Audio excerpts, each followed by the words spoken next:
É muito bom servir o Senhor. Deixa eu te contar uma experiência que tive há alguns anos.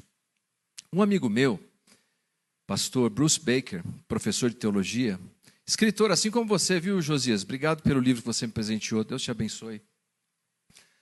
Esse meu amigo, professor, pregava em vários lugares, era uma pessoa celebrada, programa de rádio, escritor, profícuo escritor, livro premiado pela Amazon nos Estados Unidos.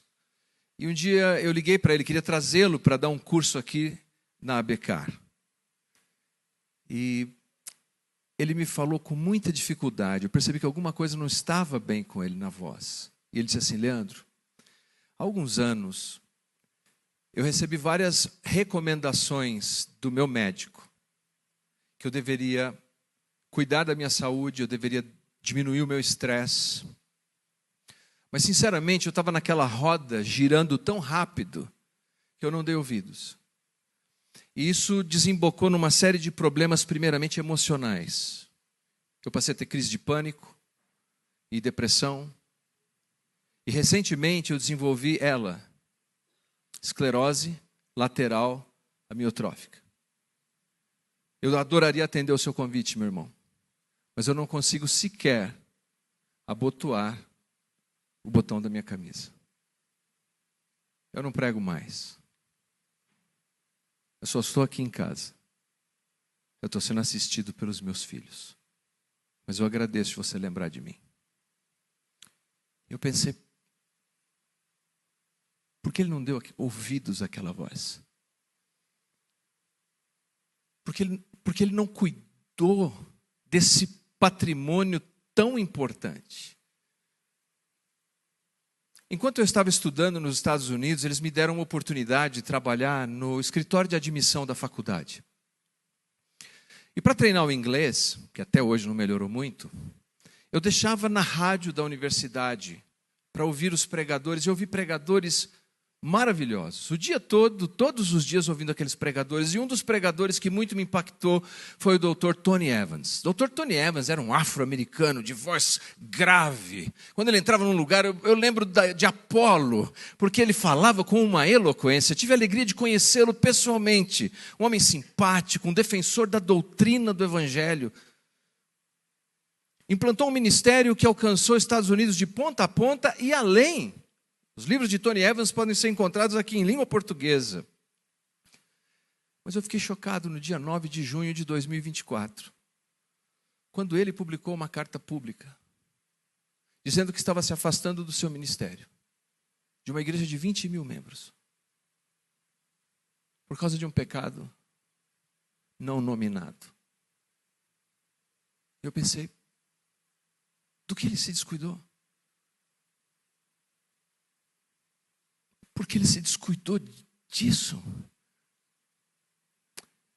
Ravi Zachariah foi um pregador indiano, um apologista, um dos mais brilhantes que eu já ouvi. Escreveu os livros mais interessantes que já passaram pelas minhas mãos, defendendo a fé cristã. Ravi Zachariah livrou milhares e milhares de jovens de serem seduzidos pelas ideias de Richard Dawkins, o pai do novo ateísmo. Livrou jovens universitários de serem enredados pelo agnosticismo.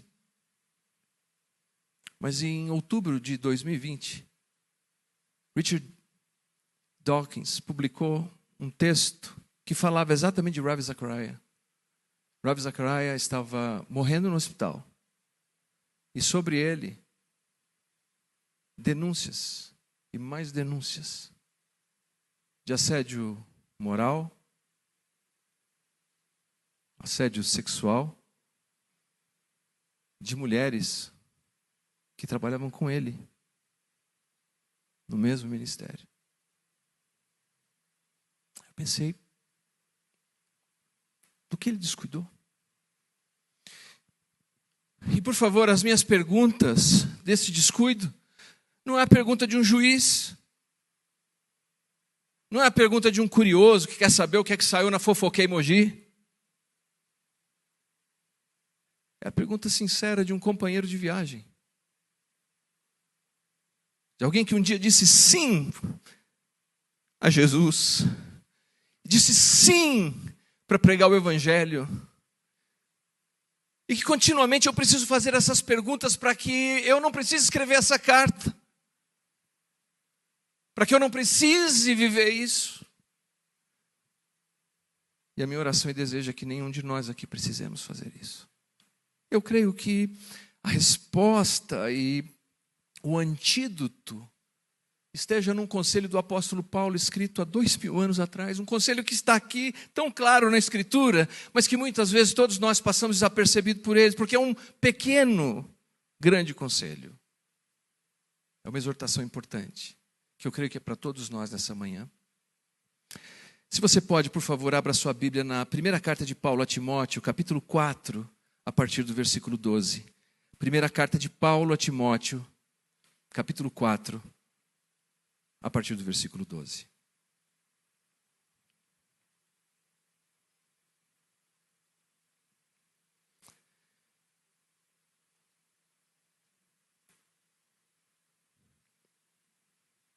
Ninguém despreze a tua mocidade. Pelo contrário, torna-te padrão dos fiéis na palavra, no procedimento, no amor, na fé, na pureza.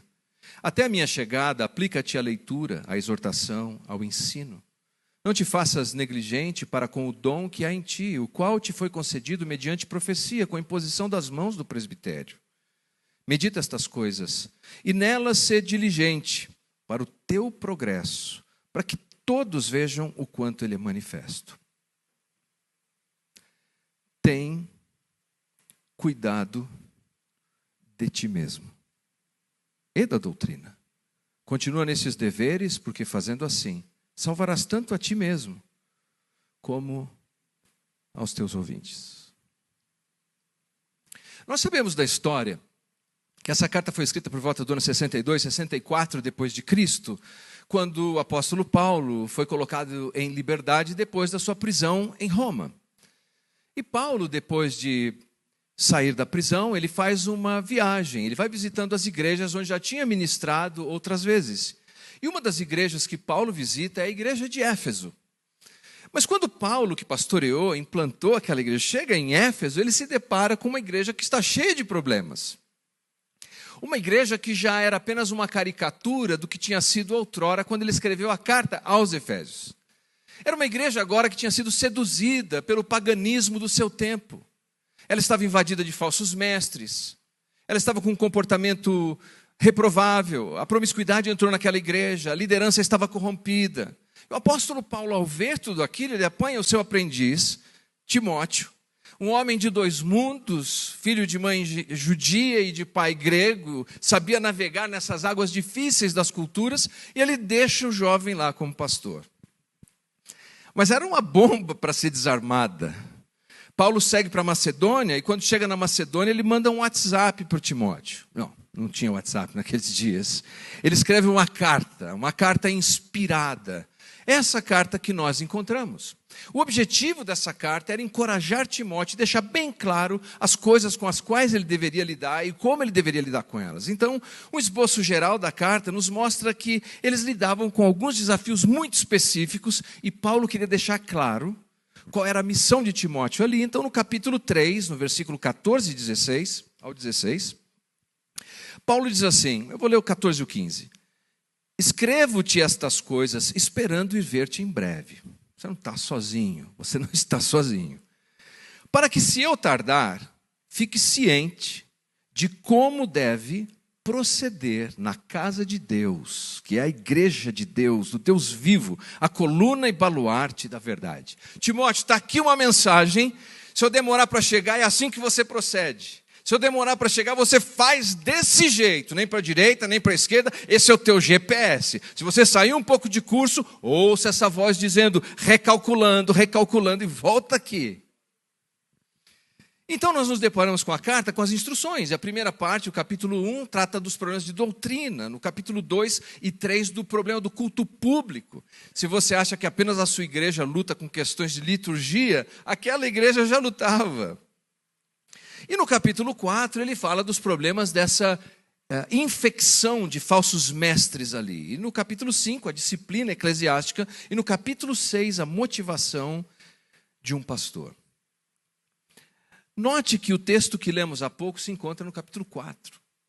que é um contraste entre falsos mestres e verdadeiros mestres. Como um grupo se porta e como outro grupo deve se portar. E é exatamente aqui nesse capítulo que onde o apóstolo Paulo faz várias exortações e alertas para Timóteo, dentre eles um que eu diria que tem um apelo profundamente emocional: ninguém despreze a tua mocidade. Para alguns de nós ele diria: ninguém despreze a tua velhice, porque o tempo passa para todos nós. Eu me lembro quando eu trabalhei com o pastor Nicanor, que algumas pessoas diziam assim: eu vou lá ouvir o anjinho da igreja pregar, porque eu era muito novo. Hoje, quando me encontro, eu falei: aí, pastorzão, eu sei o que isso significa. O tempo passou. É nesse contexto dessa carta, que tem seus desafios, que ele fala: olha, torne-se padrão e exemplo, que as pessoas vejam o seu progresso. Você não dá graças a Deus que Paulo tenha dito que vejam o seu progresso, e ele não diz vejam a sua perfeição? Progresso todos nós devemos ter. Perfeição quando Cristo vier na sua glória. Mas é nesse contexto que ele diz algo que eu resumiria nessas 5 palavras, pelo menos na Almeida Revista Atualizada. Tem cuidado de ti mesmo e da doutrina. Fiz a conta certa? Tem cuidado de ti mesmo. Ficou até melhor. Tem cuidado de ti mesmo. Você pode repetir isso comigo? Tem. Isso, ainda não conseguimos um jogral, mas podemos conseguir. Tem cuidado de ti mesmo. Em letras garrafais isso. E quando nós olhamos, essa exortação de Paulo é a exortação que pode salvar o nosso vigor, salvar a nossa vida, salvar o nosso ministério. Tem cuidado de ti mesmo. E note que Paulo coloca inspiradamente na ordem correta: e da doutrina. Paulo não começa com a doutrina, Paulo começa com a vida. É a sua vida. Então note a ordem: cuidado de ti, depois da doutrina. Cuida da vida, cuida da sua vida. Cuida de ti mesmo, depois do serviço, depois do ministério. Resolve o que tem que resolver com a vida. E depois do ministério, depois da doutrina, depois do serviço. É óbvio que ambos são extremamente necessários na causa de Cristo. Vida e doutrina, os dois são vitais, mas não resta a menor dúvida que Cristo, exemplificado na vida, é preferível, é mais desejável do que o Cristo frio e inativo no credo doutrinário. O campo do discurso, meus queridos, é sempre o campo mais fácil do que o campo da vida. E nós precisamos saber que cada um de nós deve enveredar pelo caminho de cuidar de si mesmo. Você precisa. E não é fácil cuidar de si mesmo. Eu reconheço que não é fácil, em todas as áreas, emocionalmente, espiritualmente, fisicamente. Eu me lembro que há alguns anos eu estava nos Estados Unidos pregando em vários lugares, pessoas me recebiam de tapete vermelho, como se eu fosse um anjo de Deus. Estava tudo ótimo. Mas quando eu cheguei no Brasil, tinha uma conferência de família para fazer e eu fui fazer a abertura. E eu vou ser sincero com você, não tinha acontecido nenhum problema. Mas quando eu cheguei naquele lugar, eu estava totalmente estafado. Eu não sentia energia. Eu me sentia triste, uma angústia aqui dentro inexplicável. Alguém chegava para mim e dizia bom dia e me dava vontade de chorar. Eu não estava bem. Então eu tive que chamar a liderança que tinha organizado aquele evento e ser sincero com eles. Eu disse, eu não estou bem. Aconteceu alguma coisa? Não que eu saiba, eu tive um tempo maravilhoso. Mas eu não estou me sentindo bem, eu preciso de um espaço, eu preciso me recuperar. E graças a Deus aquelas pessoas entenderam, me abraçaram, entenderam a minha fragilidade. E eu pude me recuperar. Faz parte. Esses dias eu fui fazer alguns check-ups. E isso eu acho que ilustra como é difícil cuidar de si mesmo. Quantos aqui gostam de agulha para tirar sangue? Deixa eu ver, levanta a mão. Tirando os médicos que estão aqui, que põem agulha no outro, né? Quem é que gosta? Acho que ninguém gosta disso, não é? É desagradável. Mas eu passei no médico, ele disse, Leandro, vamos aproveitar e vamos fazer vários exames. Quando eu cheguei no lugar para fazer o exame, eu não vou dizer o nome do laboratório, porque não está patrocinando o culto, eu falei, eu vou num laboratório que já está há bastante tempo aqui, porque eu não quero pegar um novato com a agulha na mão. Ninguém merece isso. E fui, cheguei bem cedo, porque tinha uma agenda cheia de compromisso. Antes de mim tinha um garotinho, novinho. E levaram esse menininho lá para a sala. E lá dentro eu escutava o menino. Ah! Ah! Falei, meu Deus, o que está acontecendo? Eu era o próximo, aí me chamaram. Aí quando eu vou entrando assim, eu olhei para o rapaz que ia colher o sangue, eu falei, escuta, você não vai fazer comigo o que você fez com o menino, né? Aí ele disse, não, é coisa de criança, fica tranquilo. Mas eu fiquei desconfiado. Aí sentei lá, ele vem com 8 tubinhos. Eu pensei que o meu médico tinha pedido 1. 8! Aí ele vem com 8 tubinhos, eu fiquei olhando aquela sala e olhei o crachá dele. E estava escrito em letras vermelhas, eu nunca vou esquecer. Em treinamento. Em treinamento. Colocou o garrote aqui, bateu, falou, não estou enxergando a sua veia. Eu falei, mas isso aqui não é uma veia? Ele falou, não, eu acho que é um nervo. Acho que é um nervo. Eu falei, tudo bem. Foi para o outro braço, botou o garrote, bate. A sua veia é fina. Eu falei, meu Deus. Eu falei, vamos lá. Espetou. Tudo bem. 1 tubinho, 2 tubinhos, 3 tubinhos, 4 tubinhos. Aí ele disse, ai. Eu falei, o que aconteceu, amigo? Perdi a sua veia. Eu falei, ok. Aí ele chama alguém. Aí vem o outro rapaz, diz, não, tira do outro então. Aí ele coloca, eu falei, mas não era nervo? Não, agora é veia. Virou veia. E começa, ele falou, mas eu vou tirar agora na seringa. Deu até um nome técnico lá. Aí o rapaz, acho que começou a tirar muito rápido. E o mundo foi ficando escuro. Eu disse, vai logo, eu preciso de um café com açúcar, uma água, uma bolacha, alguma coisa. E fez, saí de lá com os 2 adesivos, muito grato ao jovem, eu desejo que ele prospere muito na vida. Não é fácil cuidar de si mesmo. Mas se nós queremos ter uma vida, família, ministério bem-sucedido, nós temos que vencer os nossos temores e sermos realistas e cuidar de nós mesmos. Seja uma espetada de agulha ou seja a espetada de alguém que nos exorta, nós precisamos cuidar de quem nós somos. Veja 2 exemplos que encontramos na Bíblia, no Evangelho de Marcos, capítulo 3, versículos 15 e 16. Em Marcos, Jesus é descrito como o mestre que subiu ao monte, e diz assim o texto, depois subiu ao monte e chamou os que ele mesmo quis e vieram para junto dele. Ouça bem, então designou 12 para estarem com ele e para enviar e pregar. Mas qual era o primeiro chamado? Qual era o primeiro chamado? Estar com ele. Vida. Gastar tempo com Jesus. Voltar àquele amor com Cristo. Sabe, quando eu me converti, o meu único prazer era esse, era estar de manhã orando, lendo a Bíblia, pelo simples prazer de estar com Jesus. E quando eu me vi em ministério, eu estava muitas vezes lá estudando a Bíblia para pregar para alguém. Mas não é isso que Jesus nos chamou para fazer. Jesus chamou você, meu irmão, minha irmã, a mim. Jesus nos chamou primeiramente para a gente simplesmente estar com Ele. Tempo com Ele, em Deuteronômio. Então depois a gente vai, prega, ensina e exerce autoridade para expelir demônios. Mas primeiro é a vida. É cuidar dessa vida com Cristo. Deuteronômio capítulo 6, versículos 5 a 7, um exemplo do Antigo Testamento e da lei. Nós nos deparamos com esse texto. Amarás, pois, o Senhor teu Deus de todo o teu coração, de toda a tua alma, de toda a tua força. Estas palavras que hoje te ordeno estarão no teu coração, e tu as inculcarás a teus filhos, e delas falarás assentado em casa, andando pelo caminho, ou deitar-te ou levantar-te. Antes de passar para o outro, antes de inculcar no outro, antes de ensinar o outro, o meu coração deve estar amando a Deus. Eu preciso amar a Deus de toda a minha força, de todo o meu entendimento, de todo o meu coração. E a palavra de Deus tem que estar primeiro em mim, primeiro na minha vida. Depois eu estendo para o outro. A palavra de Paulo é simples, mas é importante.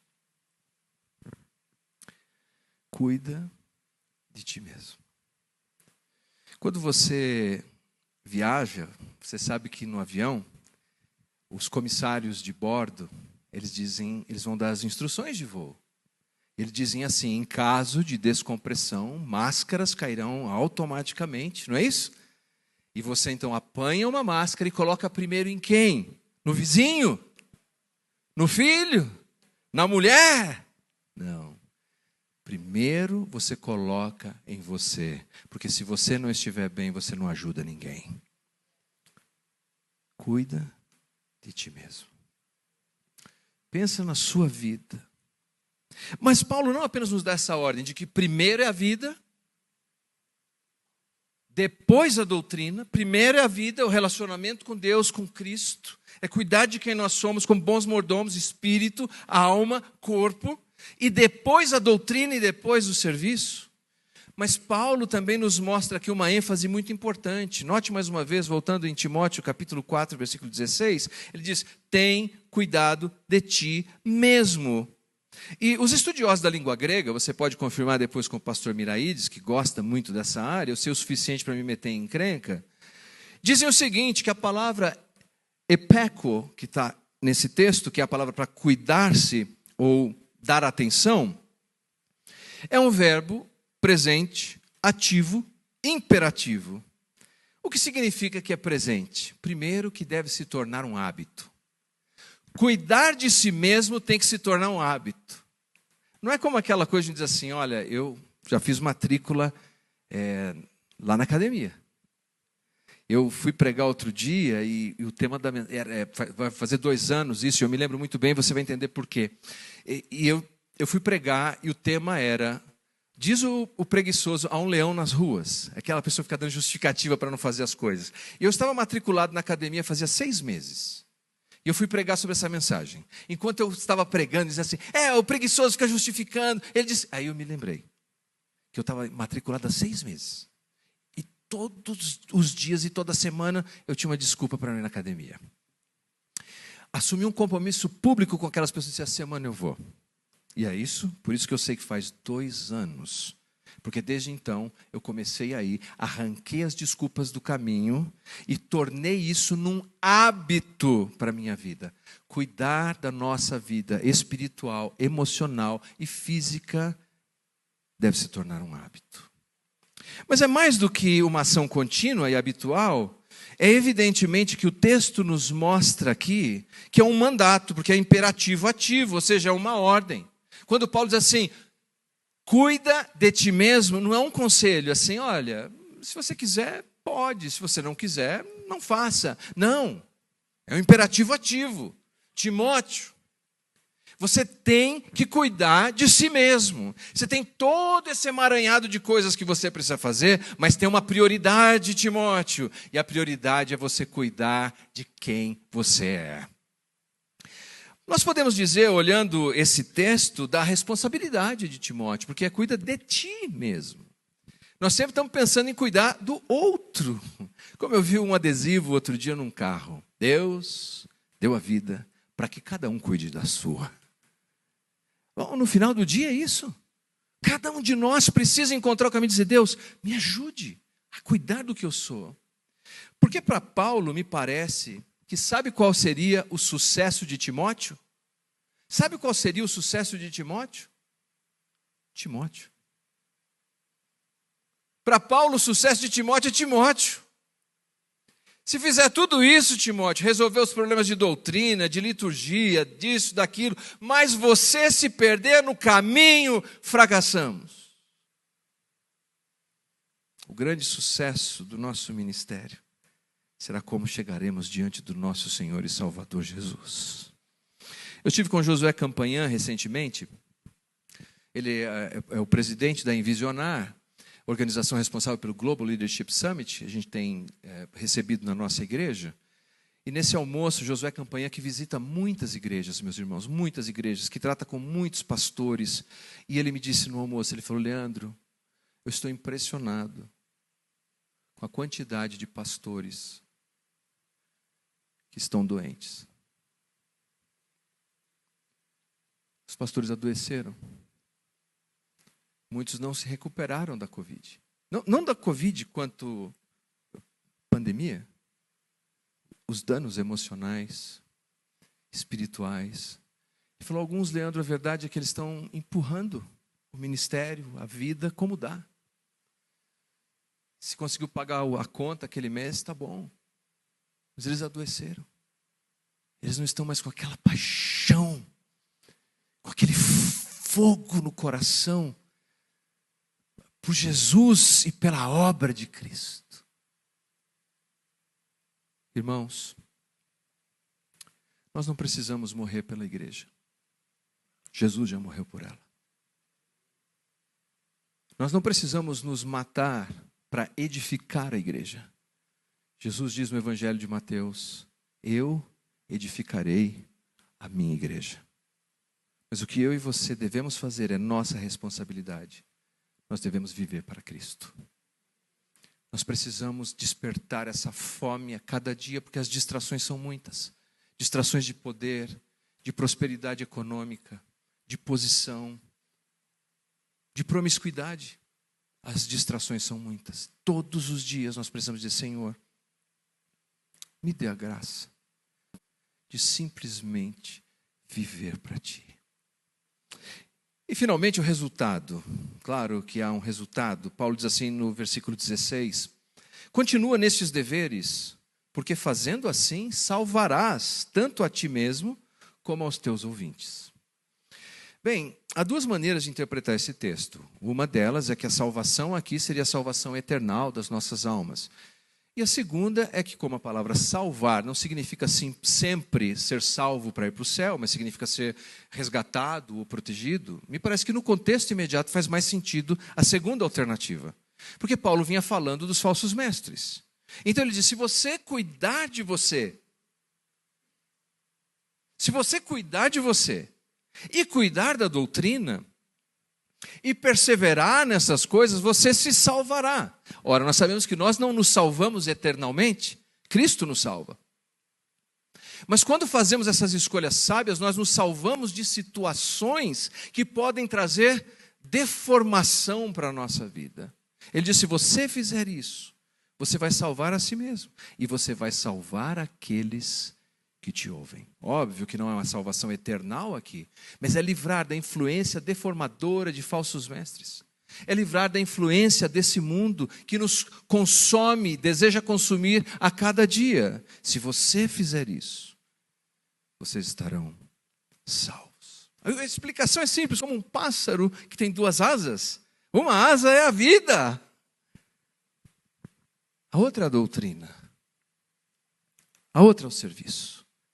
Mas nós temos que começar com a vida. Meus irmãos, nessa manhã, mais uma vez, eu sou um companheiro de viagem. Eu não sou alguém apontando para o outro. Eu sou alguém sentado na mesma jornada, olhando para o GPS e desejando que cheguemos lá. Com a graça de Cristo, cheguemos lá. Enquanto eu meditava nessa palavra e orava sobre ela, eu pensava no seguinte: quais são as distrações recentes que têm vindo ao nosso encontro? O que tem distraído você? Onde? O que foi? O que está distraindo? O que tirou? Quais são as áreas da sua vida, da minha vida, que demandam mais atenção? Que nós precisamos dar mais atenção. O que Deus tem destacado para você? Eu oro que o Espírito Santo traga algo para a sua mente, para o seu coração, para a minha vida. Para que não seja só um tempo de um café gostoso e delicioso, mas seja um dia de recobrar. E se você disser, não, eu não gosto do estilo do Leandro, não gosto do jeito que o Leandro fala, não gosto da maneira que ele está, tudo certo, desde que você não se esqueça disso. Cuida de ti mesmo. É isso que eu espero que você não se esqueça. Que você carregue com você nessa manhã. E para encerrar, eu prometi a algumas pessoas que perguntaram. Do reverendo Willis, meu sogro. Ele está com 97 anos. Ainda é forte. O homem é forte. Mas a capacidade cognitiva dele não é mais a mesma. Com 97 anos, ele não lembra bem das coisas, ele mistura as ideias. Por exemplo, ele nem lembra que eu sempre fui o genro favorito dele. Ele não lembra disso. Mas outro dia, conversando com o reverendo Willis, estávamos nós dois apenas, e eu peguei um café para ele. Para você ter uma ideia do grau de dificuldade cognitiva, ele punha o café na boca e ele me dizia, está sem sabor. Mas eu estava tomando o café do lado dele, era um expresso daquele que tinha muito sabor. E eu tive que interpretar, entendi, açúcar, está sem açúcar. Então eu trouxe o açúcar e ele colocou. Eu falei, e agora, está com sabor? Agora está bom. E eu disse, reverendo, e veja, meus queridos, nós vivemos um tempo em que as pessoas acham que as crianças são estorvo e os velhos são empecilhos. Não são. As crianças são uma lição contínua de que delas é o reino de Deus, e os nossos velhos são sábios que podem nos ensinar.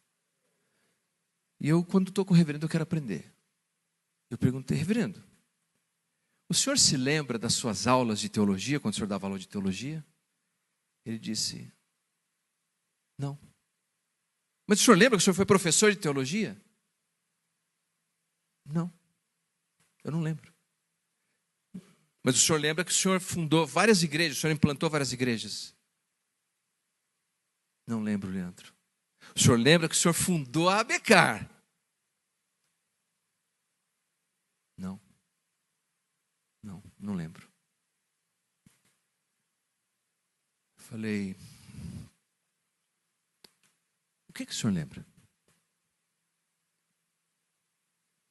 O olhar dele ficou meio no vazio por um tempo. E ele disse,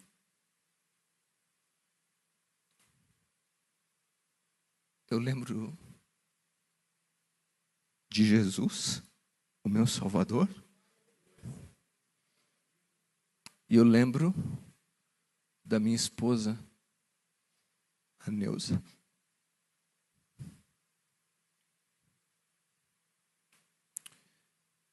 Eu falei, o senhor ora? Pode orar? Ele orou.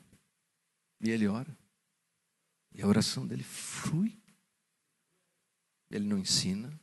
Ele nem lembra que foi um professor. Talvez alguns aqui estudaram com ele. Ele não lembra. Mas ele lembra do que na vida é mais importante. O relacionamento com Cristo. E o relacionamento com as pessoas que estão mais perto de nós. Muitas coisas, queridos, que nós olhamos e falamos, isso é sucesso. Isso é ser bem-sucedido. Paulo disse a Timóteo, Timóteo, para mim, ser bem-sucedido é que você não seja enredado por esse mundo.